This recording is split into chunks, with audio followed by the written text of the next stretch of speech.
Tremenda agrupación británica.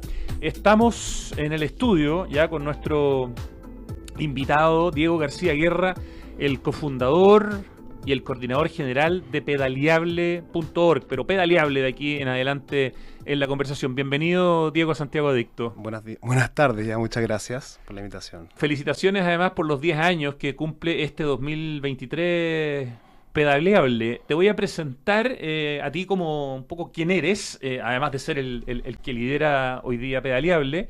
Diego es arquitecto y es urbanista, arquitecto por la UDP, magíster en Transportes, Territorio y Urbanismo y también magíster en Arquitectura Avanzada, Paisaje, Urbanismo y Diseño, ambos programas en la Universidad Politécnica de Valencia. ¿Eso lo hiciste al mismo tiempo? Sí, primero partí por uno y ahí me gustó el estudio y me fui en paralelo estudiando el segundo máster. ¡Wow! Así que fueron 3 años de mucha intensidad. Mira. Sí. ¡Wow! ¡Qué bonito! Interesante además vivir esos 3 años en Valencia. Sí. Ciudad que es muy conocida sobre todo por la obra de Calatrava, ¿no? Exactamente. Que es como, no sé si Calatrava incluso Sí, es valenciano. Valenciano estudió ahí mismo en la Politécnica de Valencia. Es bien espectacular el trabajo de Calatrava. Hay gente que lo detesta y gente que lo ama, pero que su trabajo es potente. ¿A ti qué te pasa con Calatrava, por ejemplo? Yo creo que es muy polémico, tiene distintas miradas. Él logró construir una identidad y eso ya es algo valorable. Claro, tú ves un puente y dices, este es Calatrava. Es un Calatrava. O alguien que lo copió, porque en el fondo tiene un estilo, ¿no? Y él viajó por el mundo un poco llevando el trabajo. Él hizo algo similar a lo que mi desarrollo profesional, porque también es arquitecto y estudió en la Escuela de Ingeniero de Caminos. Por lo tanto, tiene esta mirada más de infraestructura y hizo muchos puentes. Hay puentes en Buenos Aires, bueno, en España hay muchos. Sí, lo más cerca que tenemos es Buenos Aires, exactamente, en Puerto Madero. Exactamente. Tal cual. Bueno, Diego García es un profesional ya con 15 años de experiencia en proyectos de arquitectura y urbanismo, consultor, experto en movilidad sostenible y transporte público. Fundó el año 2009 y hasta el 2013 la oficina de arquitectura Up2, UP2, ¿no? Sí. Junto a Darío Mulé, en donde desarrollaron con proyectos habitacionales, educacionales, oficinas, concursos. Desde el 2013 ha sido colaborador en diversas iniciativas públicas y privadas. Trabajó en el Ministerio de Transporte y Telecomunicaciones, en el área de implementación de la electromovilidad en el transporte público regional, DTPR. También ha sido colaborador y editor en el Manual de Recomendaciones para Infraestructura de Intercambio Modal, diseño de puntos de paradas para pistas solo bus, consultor en Plan Maestro de Ciclovías de Santiago, entre otros proyectos. ¿Sigue siendo académico UDP este 2023? Sí. Bueno, en la Escuela de Arquitectura donde estudió, desde el 2010 profesor en la línea de taller de primer año, cursos optativos de urbanismo y proyecto de título. Desde el 2019 a la fecha es director del Diploma de Honor en Ciudad y Movilidad con la Cátedra de Políticas de Desarrollo Urbano. Es colaborador en el Laboratorio Ciudad y Territorio de la misma casa de estudios. Se lo lideró Gerardo Cuadro mucho tiempo hasta que se fue a la academia. A otra universidad, digamos, ¿no es cierto? Sí. Eres cofundador de la corporación, Pedaleable, como ya lo habíamos dicho, esta ONG que se dedica a la investigación, al desarrollo, a la asesoría en proyectos relacionados con movilidad y hábitat sostenible, mejoramiento del espacio público, recuperación de infraestructuras patrimoniales y promoción de la bicicleta como herramienta de transformación social y territorial para la configuración de mejores entornos habitables. Esa es una declaración política desde un principio de Pedaleable, ¿no? Cuando uno habla de transformación social y que la bicicleta es una herramienta para eso, está diciendo yo soy un actor político. Exactamente.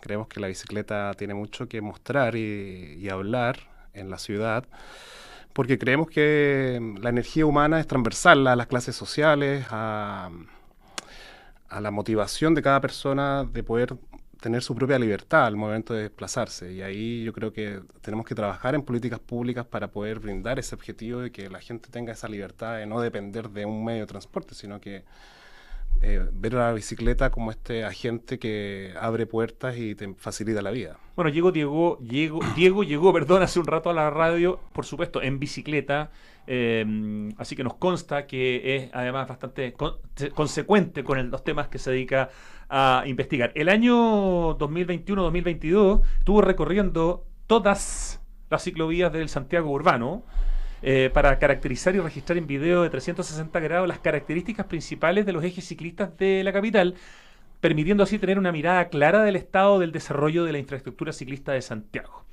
Ya, a ver, tenemos muchos temas para conversar. Además, publicaron un libro desde Pedaleable junto con la editorial Ediciones de Arquitectura. Ediciones de Arquitectura. que se llama Reflexiones acerca de la ciudad. Aquí lo estoy mostrando. Es el primero de una serie de libros, porque este toma 4 entrevistas, pero hay 24, si no me equivoco, que hicieron en un podcast, ¿no? En tiempos de pandemia. Acá están textos de Rocío Hidalgo, de Genaro Cuadros, de Ricardo Urtubia y de Paola Girón. Me gustaría partir por el proyecto que le da el nombre a Pedaleable.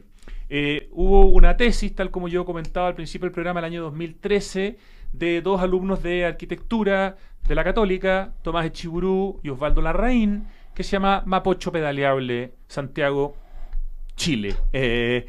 Y esa tesis, en poco tiempo, se transformó en la chispa que hace que surja hace una década Pedaleable. ¿Cómo fue eso? Y si no fuera por eso, si no fuera porque en el fondo se transforma una tesis en un proyecto y una razón de existencia para una ONG, probablemente no nos habríamos enterado nunca, o no estaríamos hoy día, a 10 años también, a punto de ver finalmente concretarse este sueño, que ha sido ya un compromiso claro y muy enfático del actual gobernador Claudio Rego. Bueno, yo creo que es súper importante el proyecto del Mapocho Pedaleable, y sobre todo ahora conversarlo ya con la aprobación y los fondos definitivos, y que es una certeza. Siempre antes hablábamos desde las ideas y los cambios que iban sucediendo de manera política.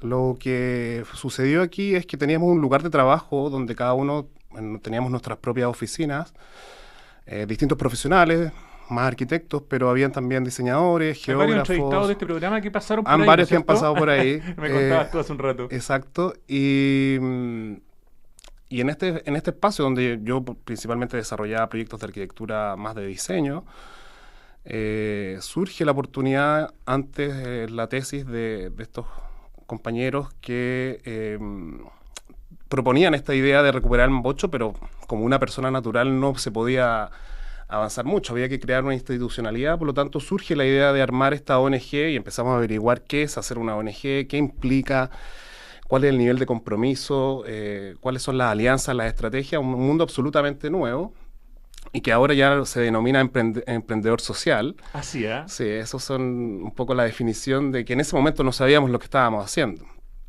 Pero teníamos un hijo que ya estaba teniendo características propias y había que ir acompañándolo. Entonces la idea de las tesis pone el nombre o la visión de la utilización del río como una recuperación de una infraestructura ya abandonada por la construcción de la autopista Costanera Central. La Costanera Norte. Costanera Norte, exacto. Perdón. Y nos empezamos a postular a distintos fondos y logramos un concurso con la Corporación Andina de Fomento, la CAF, de concurso de ideas para la ciudad. Se ganan el primer lugar de este tercer concurso de proyectos, claro, que se hizo el 2014 de Desarrollo Urbano e Inclusión Social de la CAF, claro. Y ese tenía una segunda patita que era la más importante, que si uno lograba articular con el mundo público, en especial algún municipio, ellos podían dar un fondo mayor para profundizar el estudio. Por lo tanto, o sea, si de la teoría se podía pasar a la práctica, exactamente, había un premio, había una zanahoria. Entonces logramos hablar. En ese momento estaba Carolina Toada, alcaldesa de Santiago, y José Farrázuri en Providencia, y articulamos entre los 3 municipios que de alguna manera tenían un rol porque eran vecinos del río, que se sumaran al proyecto. Por lo tanto, se armó un convenio y nos financiaron 1 año y medio, casi 2 años, de los estudios de acceso para el río. Eso nos permitió darnos cuenta de la viabilidad ya real, porque habíamos diseñado distintas propuestas que iban por arriba, se rompían los muros, etcétera, pero obra hidráulica es el que manda y el que va a decir, oye, el agua va a circular. La DOH, la Dirección de Obras Hidráulicas, claro. Exactamente. Entonces ahí fue... Y uno no se manda solito, si la DOH no te da permiso, está ahí frito. Exacto. Así que logramos terminar ese trabajo entregando este informe con la posibilidad de los accesos, de lo cual...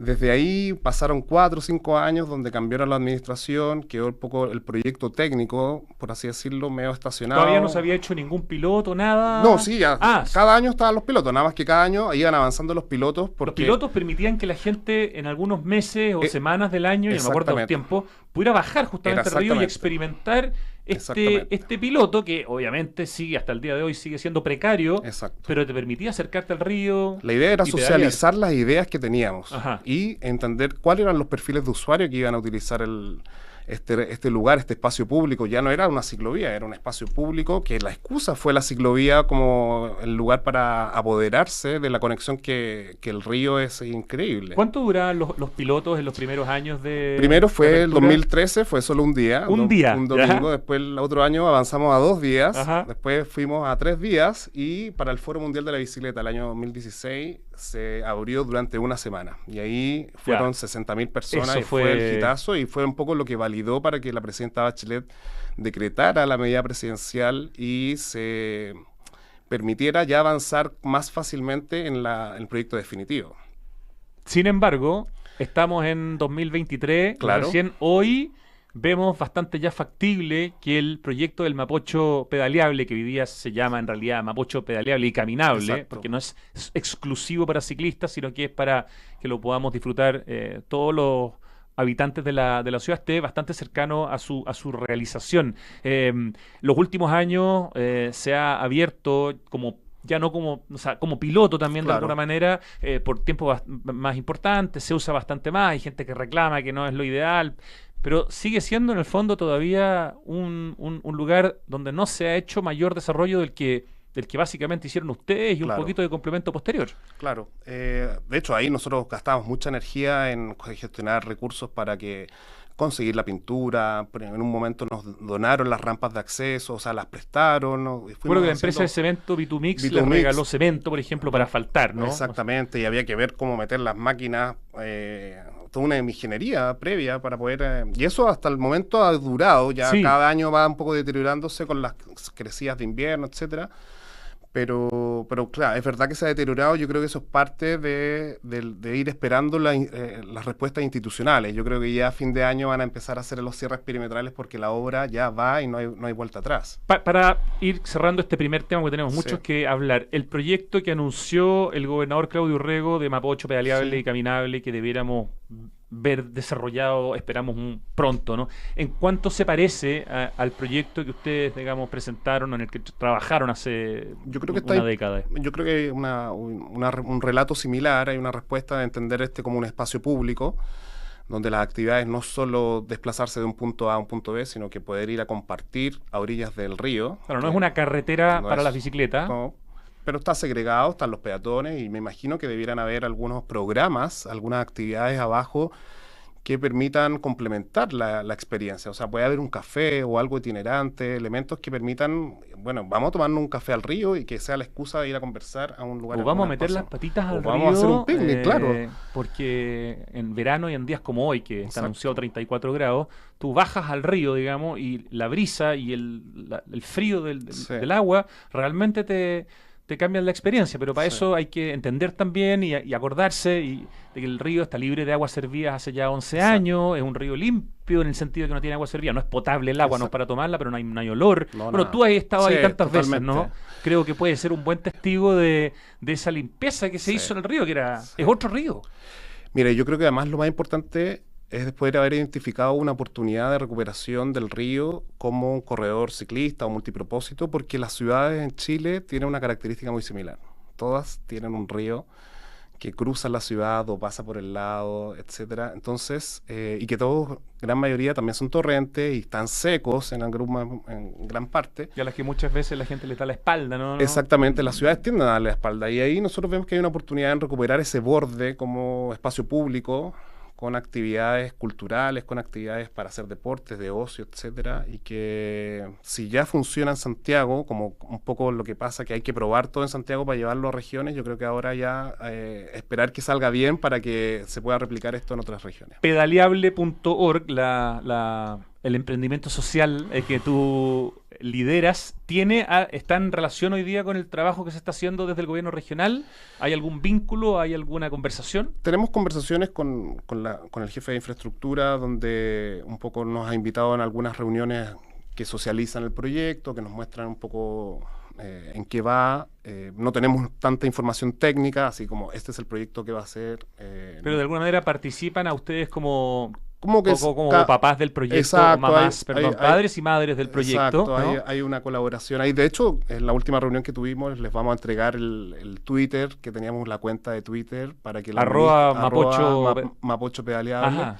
para que la administren ya desde el gobierno regional, Ya, para o que sea, se hay entienda un que es vínculo, algo... hay buena onda, Exacto, digamos. hay muy buena onda. O sea, en el fondo, si este proyecto se termina de realizar como así creemos que ya va a ser, ustedes van a estar muy contentos, ¿no? Porque Vamos a estar de guías turísticos. son los grandes responsables de que esto haya resultado. Estamos conversando con Diego García, el cofundador y coordinador general de pedaleable.org, este emprendimiento social, esta ONG que se dedica a materias, a proyectos relacionados con movilidad y hábitat sostenible, con mejoramiento del espacio público, con recuperación de infraestructura patrimonial y promoción de la bicicleta como herramienta de transformación social. Estuviste, Diego, hace poco, recorriendo todas las ciclovías del Santiago urbano, Sí. de una parte importante de la región metropolitana. ¿De qué tipo de proyectos es parte, digamos, ese trabajo que hiciste? Y cuéntanos un poco de esta mapa de la red ciclista de Santiago que estuviste desarrollando el 2022. Como surge Pedaleable, ya hablamos un poco del Mapocho, pero teníamos una batería de proyectos que siempre estaban en segundo plano porque tenían un carácter más de investigación. El 2013 no sabíamos exactamente cuántos kilómetros de ciclovía teníamos y las herramientas tecnológicas tampoco estaban tan desarrolladas para poder ir trabajando con datos públicos, etcétera. Entonces fuimos construyendo una base de datos. A veces tenemos una reunión con un municipio, nos mandaban una capa con, estas son las ciclovías que tenemos, entonces fuimos recopilando. Armando una especie de rompecabezas de información. Claro, en 4 o 5 años, hasta que llegó el 2019, yo vuelvo de España y en los viajes que me pegué, afortunadamente tuve la oportunidad de conocer muchos lugares. En cada lugar que iba me robaba o me compraba un mapa de la red ciclista de cada ciudad, y todas las ciudades tenían un mapa de la red ciclista como un insumo turístico para poder también circular en la isla. Yo dije, ¿por qué no tenemos esto en Santiago? Entonces fuimos a buscar la base de datos que fuimos acumulando y tratamos de armar un mapa que le pusimos Santiago Pedaleable, que se podía regalar, ¿ya? Con papel ecológico, etcétera, y le dimos un arte, queríamos involucrar la naturaleza, senderismo, etcétera, hasta que llegó el estallido social.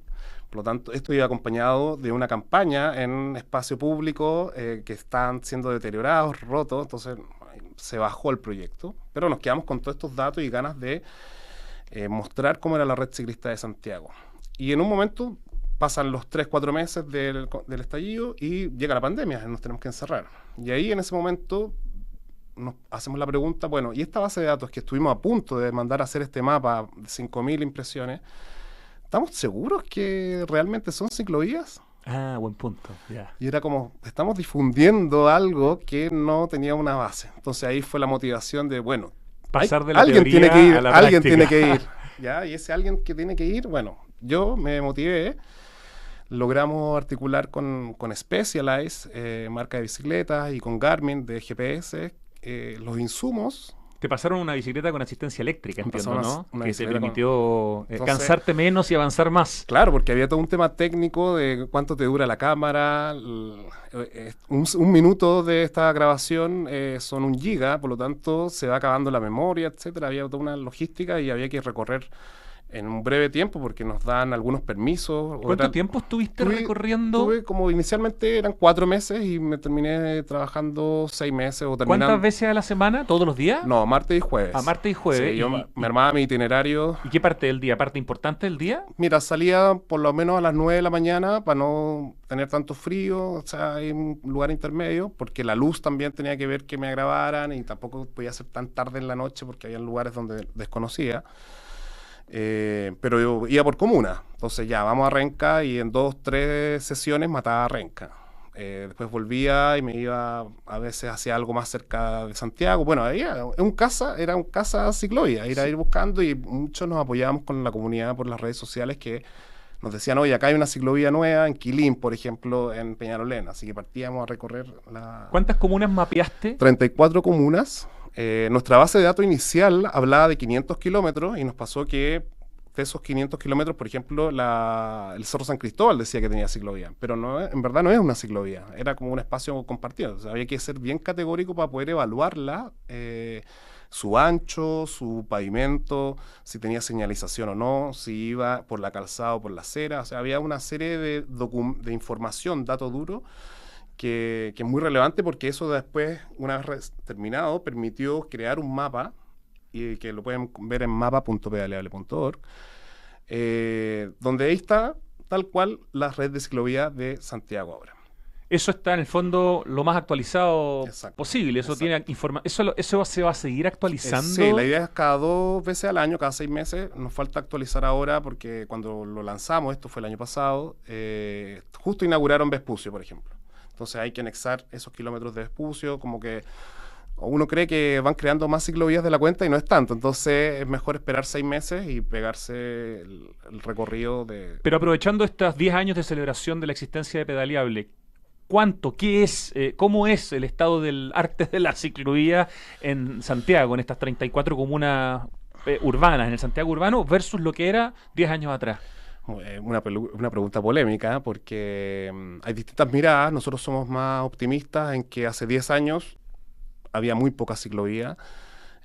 Todos conocíamos Pocuro y era una ciclovía de ocio, que era como para los fines de semana, que no conectaba tampoco muchos puntos, y que el conflicto vial que había hace 10 años atrás era que, como ante la ausencia de ciclovías, la gente utilizaba las veredas. Entonces el peatón se veía afectado. Por lo tanto, nosotros lo primero que tratamos de hacer, una campaña el 2014 junto a Providencia, fue compartamos la calle. Bueno, bajemos a la calle y respetemos los modos de velocidad, la velocidad, para que circulen distintos modos. De ahí hasta la fecha se han inyectado alrededor de 400 kilómetros, perdón, 350 kilómetros, a una tasa de 50 kilómetros anuales, por así decirlo, lo cual ha avanzado. Quizás las últimas 3 años en ciclovías son las mejores porque ya están cumpliendo un estándar, van todas por la calzada, nunca por la acera ni la vereda. O sea, ha Son aumentado la cantidad notablemente y en los últimos años ha empezado también a mejorar la la calidad calidad, de la ciclovía. ¿Está exactamente. muy concentrado en las comunas más privilegiadas económicamente o no necesariamente? Sí, pero La Pintana tiene bastantes kilómetros, pero su extensión es mucho mayor. O sea, es una comuna que tiene más superficie que otra Claro, o comuna sea, más céntrica. tendrá mucha ciclovía, pero cubre poco de lo que podría Es cubrir para el exacto. tamaño de Entonces, de la el comuna. diagnóstico es que, bueno, sirve la infraestructura que tenemos. Se han hecho grandes obras como el Mapocho 42K, que conecta el oriente con el poniente. Nos gustaría que existiese otra de norte a sur, que empezara a armar unas vías más estructurantes, de mayor stand, de mayor ancho, que permitan mejores velocidades y que conecten zonas más distantes. Y bueno, por lo que vemos que el gobierno regional ya ha desarrollado un plan que va a actualizar y va a inyectar 800 kilómetros en los próximos 15 años. Eso es una muy buena noticia porque ya esos kilómetros nuevos vienen con prefactibilidad, o sea, ya se ha evaluado si pueden entrar por las calzadas. De hecho, Eh, el trabajo que tú hiciste, en el fondo que ustedes hicieron, viene un poco desde este plan maestro de ciclovías exacto, del gobierno regional, ¿no? exactamente. Fuimos colaboradores, consultores de este plan, de esta actualización. Partimos estudiando puntos críticos, analizando datos de accidentabilidad y ver cuáles eran los puntos críticos en torno a muertes de peatones y ciclistas. Después de eso fuimos a analizar cuáles son los nuevos ejes y qué usos de suelo tienen para poder después priorizar. Si hay un eje que tiene un colegio, bueno, ese se debería hacer antes que otro eje que pase por una avenida comercial o residencial. Eh, Eso, me perdí. No, estamos perfectos, porque estamos hablando en el fondo de un trabajo que ha hecho Claro, recientemente, ¿cierto?, de mapear las ciclovías del Santiago urbano. Esto es parte de un plan maestro de ciclovías que lidera el gobierno regional, que como decías tú, pretende inyectar mm, 800 nuevos kilómetros que se sumarían a los 450 50. ya existentes, ¿no es Sí, cierto? sí. Y Y de que, esos, ahí no te sí, dije, el 70% no cumple un decreto que puso el Ministerio de Transporte el año 2021, el decreto 102, donde las ciclovías se tienen que evaluar según la dirección, su ubicación, si son conexas, seguras, si fomentan la intermodalidad, una serie de parámetros. El ancho, por ejemplo, también es fundamental. Por lo tanto, uno te tiene que hacer la pregunta: ¿qué vamos a hacer con esos 70 ejes? ¿Los tenemos que cambiar en algún momento? Quizás no son prioritarios ahora, y lo que me interesa a mí es articular una buena red que permita conectar y que no hayan ciclovías ciegas o aisladas, que hay solo un tramo y que tienen que haber algún cruce. Entonces, mientras se pueda lograr mejorar la red conectando lo que ya tenemos, es un muy buen avance. políticamente, para los candidatos presidenciales, para el hecho que exista ahora un gobierno regional que antes no existía, ¿no es cierto? Existía un intendente que era nombrado por el presidente y lo podía cambiar en cualquier momento. Políticamente, en 2023, la bicicleta en Chile está mucho más metida en la agenda, está dentro de los programas presidenciales. ¿Cómo ha cambiado también esa mirada a la bicicleta desde los principales tomadores de decisiones, que son las personas que hacen la política pública? Ha cambiado drásticamente en los últimos 10 años. Las primeras reuniones que nosotros teníamos con municipios o autoridades, ¿qué es la movilidad? ¿Para qué se refiere? No me va a generar conflicto con los comercios, etcétera. Había todo un miedo, de alguna manera, a esto que era nuevo. Yo creo que ya para la elección presidencial del 2018 se empezaron a incluir temas de infraestructura activa, movilidad activa dentro de los programas de gobierno. Y para los alcaldes de los últimos, no sé si 4 años, 8 años, ya se incorpora transversalmente de izquierda a derecha el tema de que la bicicleta es una herramienta para mejorar la calidad de vida de las ciudades y un poco fomentar la construcción de infraestructura ciclista. Muchas veces uno se concentra en Santiago, pero creemos que en regiones las ciudades tienen un tamaño más pequeño y es más fácil o más oportuno. El caso de Rancagua, Sí, tiene Rancagua un alto número. tremendo avance, Ahí, pero la elección del último alcalde como que frenó exactamente, de manera bien brusca lo que se estaba avanzando. exactamente. De hecho, habían logrado por primera vez en una ciudad en Chile que la ciclovía llegara al tren que te permitía de ahí con ese tren llegar a Santiago. Exacto. Entonces podías salir de tu casa en bicicleta, tomar el tren, llegar a Santiago a trabajar, volver, etcétera. Hay una frase que te quiero compartir, Diego García, cofundador y coordinador general de Pedaleable, que cumple 10 años este 2023, de un hombre que está bien de moda por estos días, que es Carlos Moreno, el colombiano francés, que es el creador del concepto de las ciudades de 15 minutos. Dice en una entrevista muy reciente en un diario español, porque andaba en España promocionando su libro, que tiene que ver con la ciudad de 15 minutos, dice: si analizamos la manera en que utilizamos nuestro tiempo y cómo vivimos, llevamos 80 años desde la posguerra en que la normalidad es la larga distancia. El sociólogo Richard Sennett dice que la larga distancia es un vicio, y ese vicio da lugar a una adicción que es el auto. Y se convirtió esto en la normalidad. Es normal tener coche, bueno, en España, auto. El auto es libertad y entonces tengo la libertad de meterme en un atasco, o en un taco, como decimos en Chile, de 2 horas.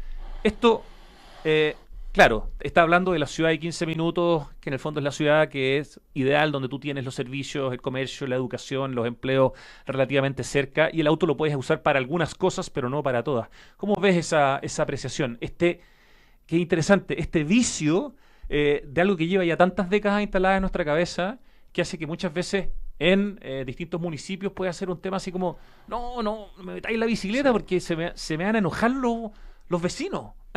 Estoy totalmente de acuerdo con Carlos Moreno. Con el Carlos Moreno, porque, y esto ya viene hartos años documentándose, justo hace más de 80 años, donde aparece ya la tecnología del auto como la salvación de aquellas épocas donde, bueno, tengo libertad y aparece esta imagen de que muy futurista y las grandes autopistas y un poco Estados Unidos que no tiene límites y son grandes extensiones.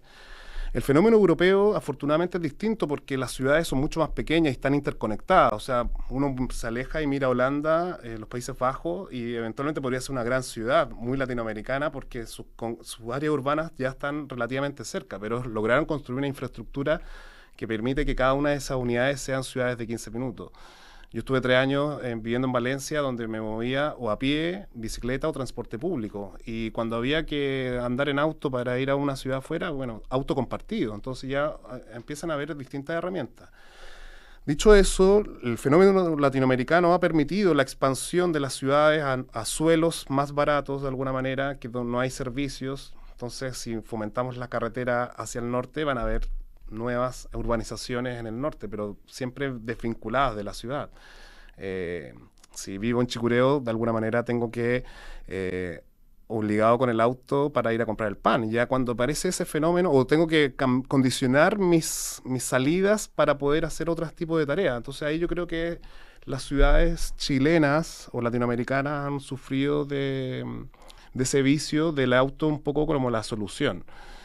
Y ya vemos que nuestras infraestructuras colapsan. Ahora llegaron las vacaciones, ir a Valparaíso a veces uno se le aprieta la guata porque no sabe si va a haber un accidente al final de la Costanera Norte. Yo fui en enero, un fin de semana al Algarrobo. Me volví un domingo, pero no era un día en que partían las vacaciones. No, y me demoré 4 horas en una ruta que son 100 kilómetros. Una Exacto. cuestión realmente impresionante. Y no hubo ni un accidente, ¿ah? Era básicamente la cantidad Exacto. de autos moviéndose. Bueno, sabemos que se han comprado además una cantidad muy importante de autos en los últimos años producto de la pandemia. Pero un detractor, por ejemplo, de la bicicleta te podría decir, oye, ok, me parece interesante lo que planteas para las regiones en Chile, porque las ciudades son más intermedias, pero la región metropolitana es una ciudad gigantesca, muy segregada, que obliga a una gran parte de la población a desplazarse muchos kilómetros para ir a trabajar y No. volver. ¿Le funciona la bicicleta a alguien que vive en La Pintana y trabaja en Las Condes? O sea, me voy a poner como Sí, abogado po, del diablo, sí. digamos, ¿no? Claro, hay distancias de tiempo y esa distancia, de alguna manera la bicicleta viene a romperla diciendo que es muy competitiva en 5 kilómetros de distancia. Por lo tanto, uno en esos radios 5, 8, alguien con buen estado físico se puede pegar 10 ida y vuelta, 10 de ida y 10 de vuelta, 20 kilómetros diarios. Eh, pero eso no es para todos. La bicicleta de alguna manera también tiene sus distintos tipos de usuarios y la accesibilidad para ella, los niños, la ciudad de los niños es muy distinta a la del adulto mayor. Por lo tanto, la invitación es que algunas personas sí lo hacen. Los obreros, por lo general, vienen a trabajar en bicicleta y ya no solo al eje a la media Providencia, sino que a donde les tenga que tocar. Por lo tanto, ellos adaptarán y a las horas de la mañana, donde en invierno hace mucho frío y entran a las 7, imagínate, se ve muchos ciclistas. De hecho, fuera de las obras hay muchos estacionamientos de bicicleta y ahí uno puede percibir que el reparto modal dentro de los trabajadores también es múltiple. Usan auto compartido, transporte público, bicicletas, mosquitos también, o scooter, patinete eléctrico. Sí.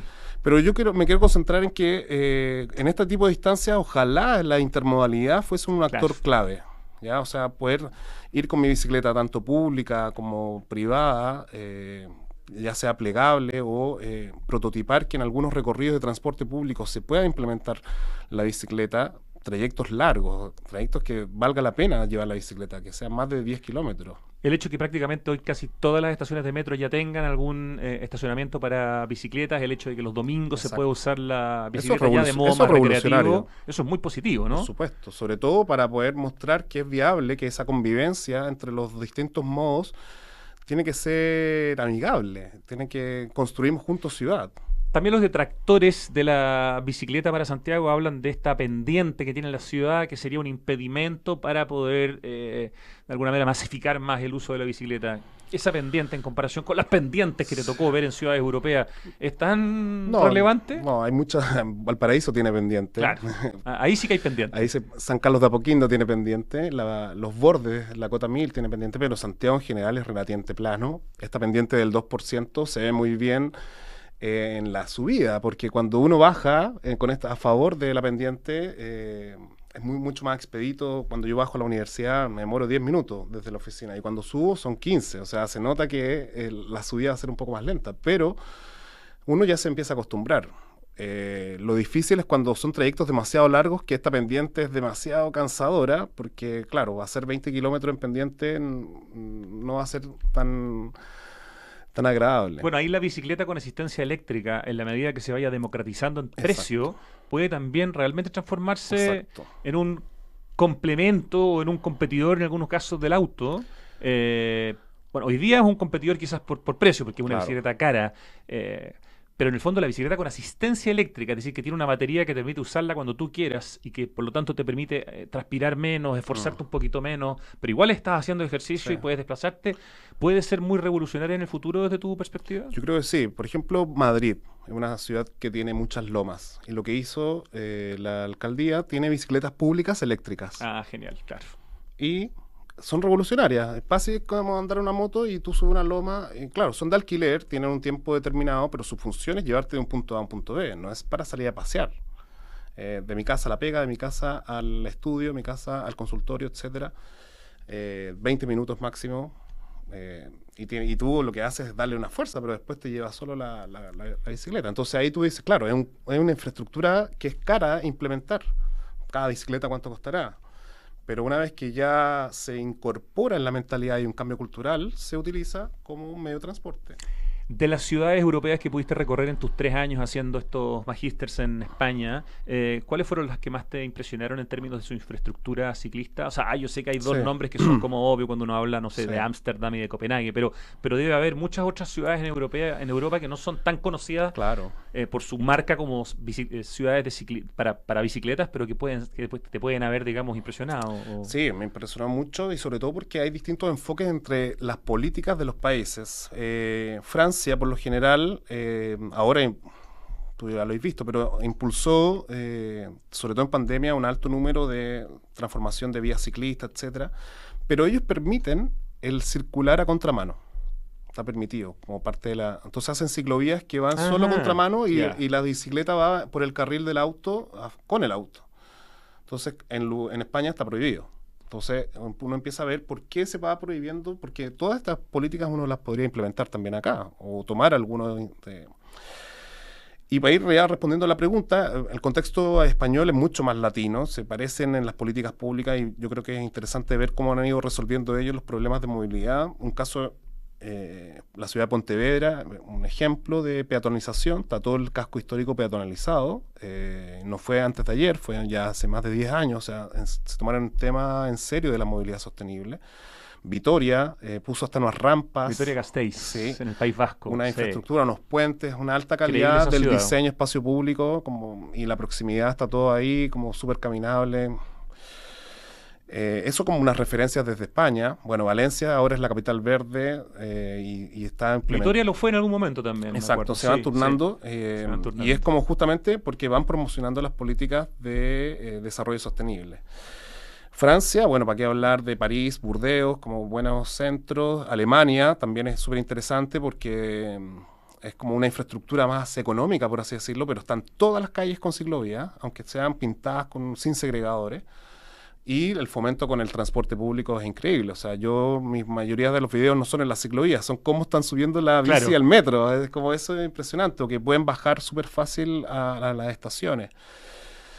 Bueno, Copenhagen, ya no solo como ciudad, yo creo que quiero destacar la red nacional ciclista, o sea, que te permite... Dinamarca. Sí, No, es tienen que- vías primarias, secundarias, vías de líneas de tren, hay algunas que pueden hacer intercambio con lancha. Y esto en 40, 50 años, porque en el fondo, medio siglo atrás, Copenhague era una ciudad de autos. Exacto. O sea, no es que siempre haya sido una ciudad así, y eso ayuda también a romper los mitos. Se puede, Claro. cuando hay decisión política. Claro que es una ciudad mucho más chica que Santiago. Exacto, ¿Sabes? exacto. Digamos, Exacto.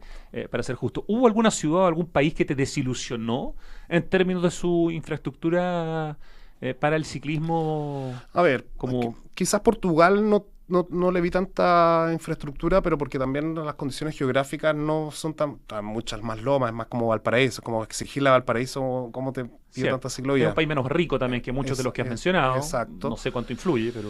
Eh, es difícil porque yo creo que si bien todos tienen mucho más desarrollo que nosotros, hasta Turquía, no sé, como los países quizás más pobres, Sí. ellos tienen un fomento hacia el turismo. Por lo tanto, la articulación del territorio es mucho más, entre las ciudades, mucho más fácil. Por lo tanto, quizás lo que tú vas viendo es cómo cambio de un país a otro en que la señalética no es tan fuerte como otra, o la demarcación. Diego, ¿y en Latinoamérica hay alguna ciudad que te parezca interesante como modelo a mirar? Bueno, en Colombia ya hay harto de lo que en Medellín, sobre todo como implementación de políticas orientadas al transporte. Yo creo que vamos bien en la comparativa latinoamericana. Somos los que tienen más kilómetros de ciclovía. Tenemos un gobernador regional que le gusta la bicicleta y que la usa. Yo creo que eso también importa, Sí, ¿no? totalmente. Eso es fundamental que la autoridad de alguna manera vaya con el ejemplo. Cuando vivía en Valencia, el alcalde iba en bici. Así como tenemos un ministro de transporte que como anda en normal micro ya. desde Exacto. antes de ser ministro. Exacto. Tenemos un gobernador que anda en bicicleta. O sea, son Sí, y yo creo que no tienen que ser fundamentalistas en la bicicleta. Yo creo que tienen que entender esta mirada integral de que somos peatones desde que nos levantamos y nos acostamos, pero durante el día tomamos decisiones según los requerimientos que tenemos y la bicicleta es una ayuda a eso. Oye, se nos fue el tiempo, quedaron muchas cosas por comentar. Bueno, alcanzamos a esbozar sobre el libro Reflexiones acerca de la ciudad, que tiene su primera edición, pero vienen nuevas ediciones con nuevo Exacto. contenido. ¿Dónde se puede comprar el libro, Diego? En contacto@pedaleable.org, directo a nosotros, lo pueden pasar a retirar a nuestra oficina, o en la librería que leo de Ñuñoa, ahí en Coventry, con Simón Bolívar. 10 lucas vale este libro, 10 ¿no? luquitas. Perfecto. Bueno, nos quedó comentar también el trabajo que hicieron para el Camino Farellón en la ruta G21, todo el trabajo en Chile pedaleable y las vías verdes para Chile, el trabajo del Elqui pedaleable. Pero bueno, no se alcanza No a se hablar de puede 10 todo. años de actividad de pedaleable, pero sí por lo menos tener alguna idea. Diego García, muchísimas gracias por venir a Santiago Adicto. No sé si tú vas a querer Vamos a sortear sí, 2 libros. Vamos a sortear 2 libros para ¿Ya? que nos escriban o que nos escriban en las redes sociales. El Instagram de En el Pedaleable Instagram, podría ser, ¿no? @pedaleable, sí, que nos saquen una foto, alguna ciclovía que quieran